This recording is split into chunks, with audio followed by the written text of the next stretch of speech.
Hello दोस्तों, आज हम आपको बताने जा रहे हैं एक बहुत ही बढ़िया मल्टी मिलियनर बिजनेस के बारे में, जिससे आप लाखों करोड़ रुपए कमा सकते हैं और फ्यूचर में भी इसकी बहुत ज़्यादा ग्रोथ है। वो है ई वेस्ट, मतलब कि इलेक्ट्रॉनिक वेस्ट। जो हमारे इलेक्ट्रॉनिक्स गुड्स होते हैं जैसे कंप्यूटर, लैपटॉप वगैरह, इसे हम जब हमें डंप कर देते हैं या कचरे के डब्बे में फेंक देते हैं जब हमारे यूज़ के नहीं होते हैं, तो उससे क्या होता है, इलेक्ट्रॉनिक्स वेस्ट बढ़ता है। जैसे जैसे आज हमारी जनसंख्या बढ़ रही है, वैसे वैसे आज हमारा इलेक्ट्रॉनिक्स वेस्ट भी बढ़ रहा है। तो इसलिए मैंने सोचा कि आज आपको एक बहुत अच्छा मल्टी मिलियनर बिजनेस के बारे में बताया जाए, जिसकी पूरी जानकारी हम इस वीडियो में एंड एंड तक आपको पूरी जानकारी देंगे कि कैसे हम इसे मल्टी मिलियनर बिजनेस बना सकते हैं। अगर अभी तक आपने इस चैनल को सब्सक्राइब नहीं किया, लाइक नहीं किया या शेयर नहीं किया, तो आप वो कर दीजिए और बेल बटन दबा दीजिए। आइए अब हम बात करते हैं इलेक्ट्रॉनिक वेस्ट की। इलेक्ट्रॉनिक वेस्ट वो है आइटम होती है, वो इलेक्ट्रॉनिक आइटम होती हैं जिन्हें हम अपनी सुविधा के लिए पहले यूज़ किया करते थे। अब किसी कारण वो ख़राब हो चुकी हैं या आउट ऑफ डेट हो चुकी हैं, तो हमने उनको यूज़ करना बंद कर दिया है। अभी भी हर साल 50 मिलियन टन ई वेस्ट पैदा हो रहा है, जो और जिन्हें अगर सही तरीके से मैनेज नहीं किया गया तो वो भविष्य के लिए एक बहुत बड़ा खतरा बनकर उभर सकते हैं। और चूंकि टेक्नोलॉजी का बहुत ज़्यादा एडवांसमेंट हो रहा है, तो हम क्या कर रहे हैं, पुरानी आइटम, पुराने मोबाइल्स हो गए, सीडी डीवीडी प्लेयर, उनको हम रिप्लेस कर रहे हैं नए डिवाइसेस के साथ। और जो है वो एब्सोल्यूट पुराने जो डिवाइसेस हैं वो नए के साथ एब्सोल्यूट हो रहे हैं, मतलब चेंज हो रहे हैं। तो इसी तरीके से हमारा जो ई वेस्ट भी बढ़ रहा है। और इलेक्ट्रॉनिक सामान जैसे कि computer, TV, monitor, cell phone, PDA, VCR, ये सब चीज़ें इत्यादि से बनते हैं। इसी चीज़ से ई वेस्ट बनता है। और इलेक्ट्रॉनिक्स अगर उन्हें सही तरीके से डिस्पोज नहीं किया जाता, तब वो बहुत से हार्मफुल मटेरियल प्रोड्यूस करते हैं, जैसे बेरिलियम हो गया, कैडमियम हो गया, लेड हो गया, मरकरी हो गया। इस तरीके से प्रोड्यूस करते हैं मटेरियल जो बहुत ज़्यादा हमारे लिए हार्मफुल होते हैं, हमारी लैंड के लिए, हमारी वायु के लिए, हर चीज़ के लिए बहुत हार्मफुल है, हमारे पर्यावरण, पूरे पर्यावरण के लिए। इसलिए इनका सही से इफ़िशिएंट तरीके से रिसाइकिल करना या डिकम्पोज करना बहुत ही ज़रूरी है। अब हम बात करते हैं ई कचरा के मुख्य स्रोत। ई कचरा के मुख्य स्रोत क्या क्या हैं हमारे? वैसे तो ई वेस्ट के बहुत सारे स्रोत हैं, लेकिन हमारी समझ के लिए हमें मुख्य रूप से 3 कैटेगरी में क्लासिफाई किया जाता है। जैसे नंबर 1 है वाइट गुड। वाइट गुड में क्या क्या आता है और मैं आपको बता देता हूँ। फर्स्ट जो है हमारा वाइट गुड है। वाइट गुड के अंतर्गत जो है हाउस होल्ड आइटम आती हैं, जैसे फ्रिज, वॉशिंग मशीन होगी, एसी हो गया, ये वाइट गुड के अंदर आते हैं। सेकंड है हमारा ब्राउन गुड। ब्राउन गुड्स में क्या आता है, हमारा जो ये है टेलीविज़न हो गया, कैमरा हो गया। ये थर्ड नंबर पे है हमारा ग्रे गुड। ग्रे गुड के अंदर हमारा charger, lead, mobile, laptop, computer, printer, ये सब चीज़ें आ जाती हैं। आइए अब हम बात करते हैं ई वेस्ट जनरेशन के स्रोत के बारे में। ई वेस्ट किस किस कारणों से बढ़ रहा है उसके बारे में बात करते हैं। सबसे नंबर 1 तो है हमारी जनसंख्या वृद्धि। जैसे जैसे हमारी जनसंख्या बढ़ रही है, वैसे वैसे हमारी ज़रूरतें भी बढ़ रही हैं। हमारी ज़रूरतों के अनुसार जो हमारी ई वेस्ट, ई कचरा भी बढ़ रहा है। दूसरा, टेक्नोलॉजी एडवांसमेंट। जैसे जैसे हमारी टेक्नोलॉजी एडवांस होती जा रही है, पुराने सॉफ्टवेयर, पुराने जो हमारे मोबाइल जो हैं वो एडवांस होते जा रहे हैं, मोबाइल कंप्यूटर एडवांस होते जा रहे हैं, हम पुराने चीज़ों को छोड़ते जा रहे हैं और आगे को अपनाते जा रहे हैं, नई नई टेक्नोलॉजी को अपनाते जा रहे हैं। इससे क्या हो रहा है, ई कचरा बहुत ज़्यादा, ई वेस्ट बहुत ज़्यादा बढ़ रहा है। दूसरा, इस ई वेस्ट से, ई कचरे से हमारी एनवायरनमेंट पे क्या क्या प्रभाव पड़ रहे हैं उसके बारे में बात करते हैं। ई वेस्ट से हमारे पास जो है हवा प्रदूषित हो रही है, पानी प्रदूषित हो रहा है, और हमारा जो है सोयल, मिट्टी, ये तीनों चीज़ें बहुत ज़्यादा पोल्यूशन हो रहा है। सबसे नंबर 1 बात करते हैं कि हवा, वायु प्रदूषण। वायु प्रदूषण में क्या है, जैसे हम ई वेस्ट से हम वायर, ब्लेंडर हम निकालते हैं, उससे जो प्लास्टिक हम जलाते हैं या जल जाता है, उसको निकालने के लिए उसको जलाना पड़ता है, तो वहाँ से वायु प्रदूषण होता है। दूसरा, इफेक्ट ऑन वाटर। वाटर से क्या, जैसे हम ई वेस्ट से हमें बैटरी, लैपटॉप या मोबाइल से बैटरी निकालते हैं, उससे क्या है, बेरिलियम, और लेड और मरकरी, इस तरह के केमिकल्स निकलते हैं। उन केमिकल से वो हमारे पानी में मिल करके उसको दूषित करते हैं। तीसरा हमारा है मिट्टी, सोयल।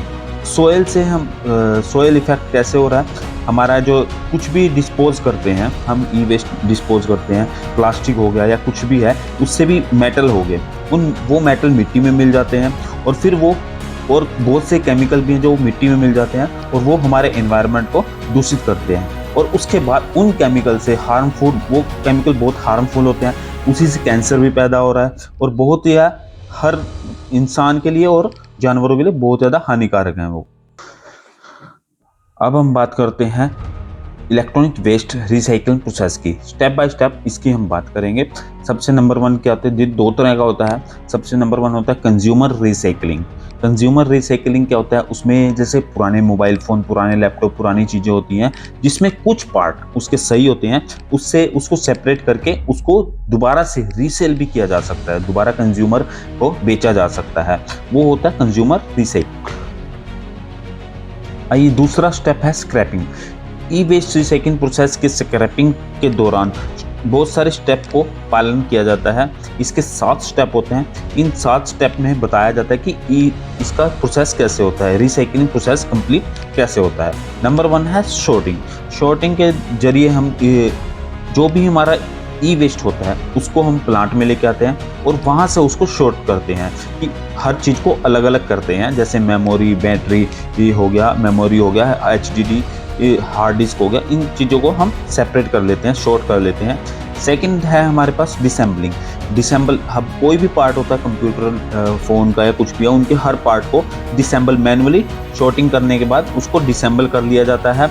उस डिसेंबल प्रोसेस करने के लिए हमें बहुत ही सीरियस लेबर की ज़रूरत पड़ती है, क्योंकि ये एक इंटेंसिव प्रोसेस है और ई वेस्ट आइटम को अलग अलग कर दिया जाता है, जिसमें कि हम कोर मटेरियल और कंपोनेंट्स के हिसाब से ट्राइज कर दिया जाता है और डिसेंबल आइटम को रीयूज भी किया जा सकता है।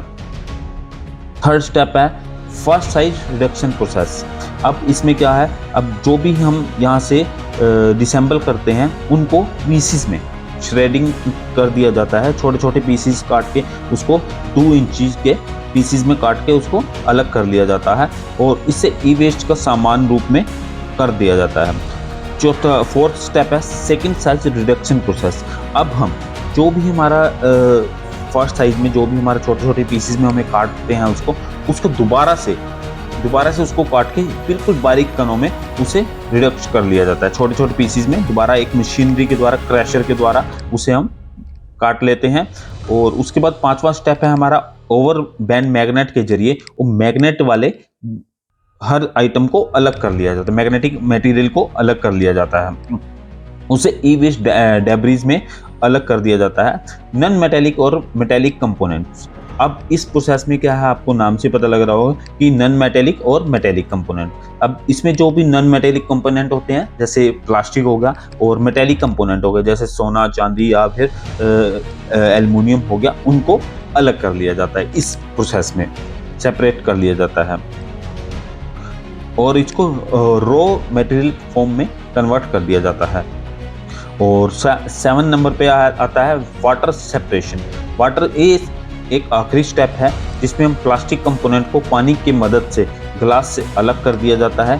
एक बार सभी मेटल अलग कर दिए जाने के बाद उन्हें रॉ मटेरियल को रीयूज और रीसोल्ड कर दिया जाता है। अब इन रिसाइकिल कंपोनेंट जैसे कि ग्लास की फॉर्म में क्या है, जैसे मॉनिटर हो गया, फ़ोन स्क्रीन हो गया या टीवी स्क्रीन हो गया, और प्लास्टिक मेटल को आसानी से रीयूज भी किया जा सकता है। आइए अब हम बात करते हैं मार्केट प्लान की और इसके ऊपर रिसर्च की गई, इसके बारे में बात करते हैं। सबसे पहले हमें इसको सेटअप करने के लिए, इस बिजनेस को बनाने के लिए क्या क्या चीज़ की ज़रूरत पड़ेगी और क्या क्या स्टेप हमें करने पड़ेंगे उसके बारे में बात करते हैं। नंबर 1 तो हमारा इसे सेटअप करने के लिए रिकर्सिंग कॉस्ट जो भी लगेगी उस कॉस्ट के बारे में जानकारी लेनी होगी, हमारी प्लांट कैसे हम इसे बनाएंगे और उस पर कितनी कॉस्ट आएगी।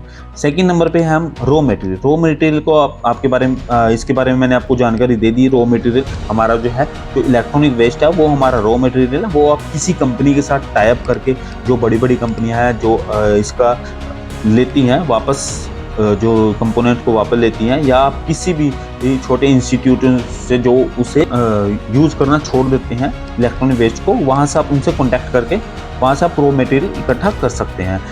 तीसरा, प्रोडक्शन कैपेसिटी। प्रोडक्शन कैपेसिटी भी आपके ऊपर डिपेंड करता है कि आप उसकी कितनी प्रोडक्शन कर सकते हैं, आपके पास कितनी लैंड है उसके ऊपर आपको डिपेंड करेगा। आप जो प्रोडक्शन कॉस्ट है, मिनिमम कैपेसिटी जो 200 किलोवाट से आप बढ़ा सकते हैं। 200 किलो मिनिमम 200 किलोवाट रख सकते हैं, उसके बाद 20,000 वाट तक आप उसे कर सकते हैं। उसके बाद location and required land area इसको मिनिमम जो लैंड एरिया है इसमें 500 स्क्वायर फीट की जरूरत पड़ती है। 500 स्क्वायर फुट के बाद आप जितना इसकी प्रोडक्शन बढ़ाना चाहें वो उसी हिसाब से आप उसकी लैंड एरिया ले सकते हैं।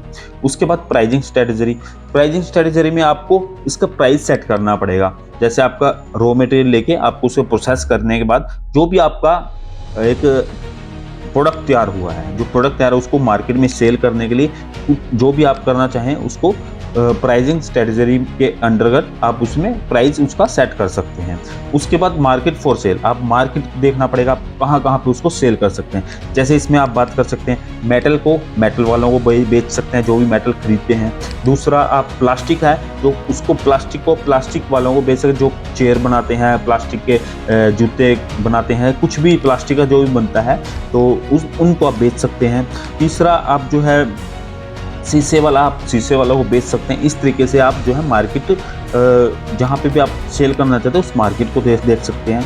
अब हम लास्ट में बात करते हैं कि ये कौन कर रहा है और कैसे इस बिजनेस को चला रहे हैं। अब एक बहुत ही पुरानी संस्था है ई परिसारा हमारे इंडियन गवर्नमेंट के अंतर्गत एक प्राइवेट लिमिटेड कंपनी है जो हमारे भारत का सबसे पहला government authorise electronic waste recycler है, जिसने ओपनिंग जो है 2 सितंबर 2005 में की थी और अभी तक वो इस कार्य में अग्रसर हैं।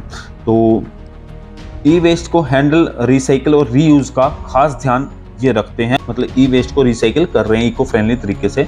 उसका मुख्य उद्देश्य वो भी ई वेस्ट को सही रूप से डिस्पोज और रिसाइकल करने का है।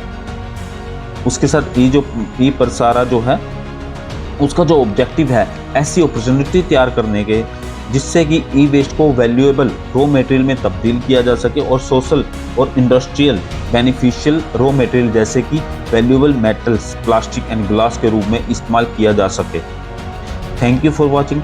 मुझे उम्मीद है कि आप सभी को यह वीडियो बहुत पसंद आया होगा और नए बिजनेस आइडिया को जानने के लिए आप हमारे चैनल को सब्सक्राइब कर सकते हैं, लाइक कर सकते हैं और शेयर कर सकते हैं और इस बेल आइकन को जरूर दबा दें ताकि आपको नई वीडियो की नोटिफिकेशन मिल सके, नए बिजनेस आइडिया आपको मिल सके।